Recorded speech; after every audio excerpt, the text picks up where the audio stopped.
allies thinking right now?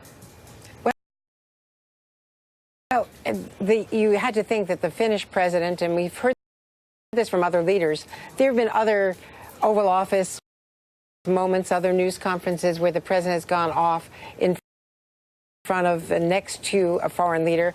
This one was a little bit worse and cruder, let's say, as he attacked Shifty Schiff and Lowlife Schiff and all the appellations that he has for his adversary on Capitol Hill.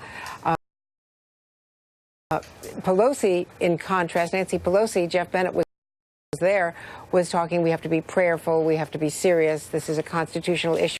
She is very much trying to avoid looking as adversarial as institutionally they are right now.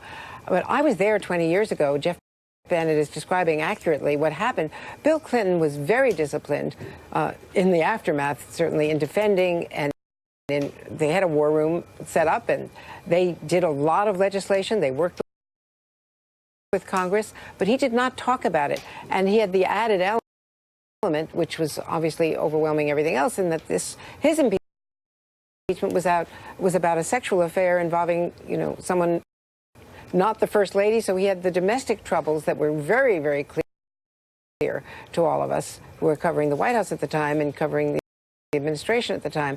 But they got things done. It didn't stop everything else. But in contrast, this president was at the UN last week, and every time he walked past a camera, he would stop and talk about the Bidens, not about what he wanted to accomplish with North Korea, Iran, or coalition building. And you're seeing it again today. Jeff, Andrew's got a point there. He's tweeted that he wants to get infrastructure, healthcare, et cetera, done, but we haven't heard him talk about it.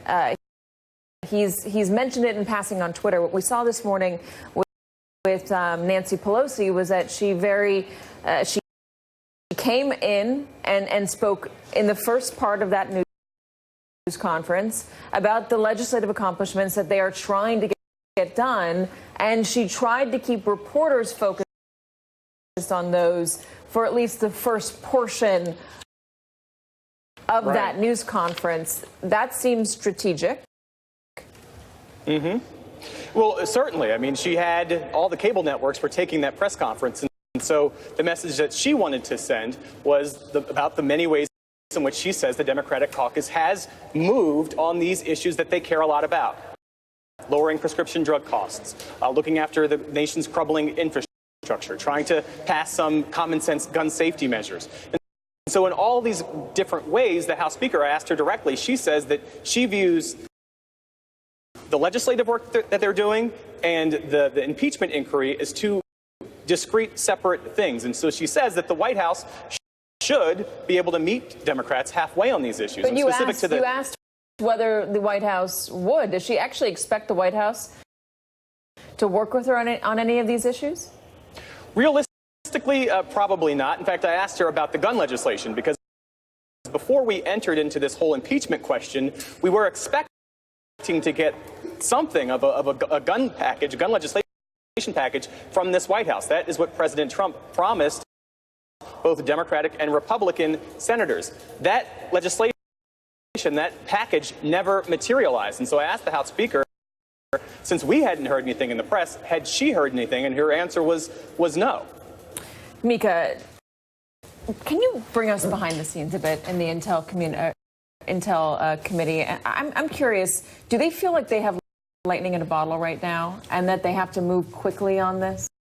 I think that they feel an urgency on the issue, right? This is a very different kind of allegation than the committee is used to getting. In all my time on the committee, we never received a single complaint that would have implicated the behavior of the President of the United States, especially in the conduct of foreign affairs with a country that is so literally under the gun from the Russians. So I think that they see this issue as a very different kind of issue than the issues we've seen with the president before. So I think that they recognize that this is something they have to pursue. Why do they think this is a threat to national security? I think that what you're seeing here is that the president is taking leverage in the foreign policy space and using it to his own political ends. And if the president is permitted to do this, if he's permitted to put the lives of the Ukrainians on the line, he's permitted to allow Russia to go unchecked in its efforts to come into Ukraine, and all in the service of his political ambitions, then we've lost the sense of who we are as a nation, and we really are about one man. And that's the whole founding of this country, was to say we are not about one man. And we were not about the king. We are about all of us. We are a democracy. I think that this goes to the very heart of who we are as a nation. Michael Fuchs, can you jump in on that, the national security issue? Because some out there might question, why is this phone call with Ukraine something that affects national security? They might roll their eyes on that. In fact, I know one person who emails me quite often who laughs at the idea that this is a national security issue. Yeah, absolutely. I think Meek is exactly right.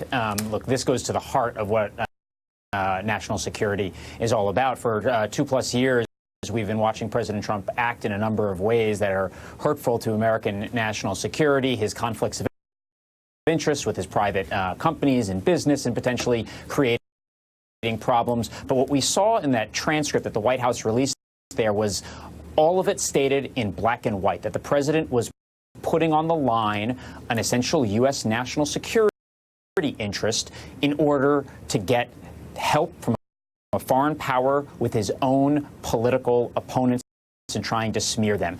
And let's remember also, just in the last week plus or so, more has come out about this now as well, not just about him using his leverage with Ukraine for his own personal gain, but also what he and Attorney General Bill Barr may have been doing in trying to get allies from Australia to the United Kingdom, to Italy, and potentially others in trying to smear the origins of the Mueller investigation. So he is clearly using the apparatus, the power of the U.S. government for his own personal political gain. The question I have now is, especially as we learn about all of these presidential call transcripts that may be severely restricted or hidden by the White House, what else is out there? What other conversations is the president of the United States having or has had over the last 2 years where he might have done something similar? Michael, just going to interrupt you there. The president of the United States is coming out with the president of Finland. This is their joint news conference. Let's take a listen. Thank you very much. Thank you.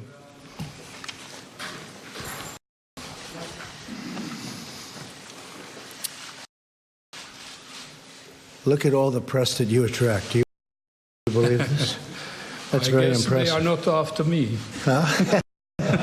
I hope not. You're lucky.